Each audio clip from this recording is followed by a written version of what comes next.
నాన్న నీ గుండె పైన నడక నేర్చుకున్నానని,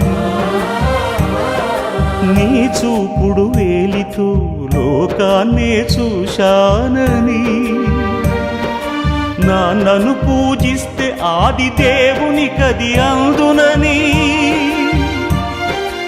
అమ్మకు బ్రహ్మకు మధ్యన నాన్నే ఒక నిచ్చెనని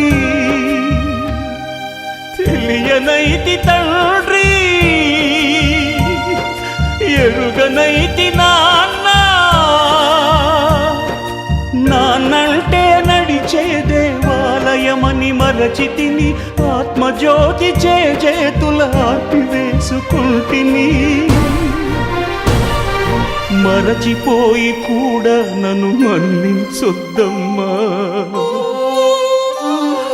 కలనైనా నన్ను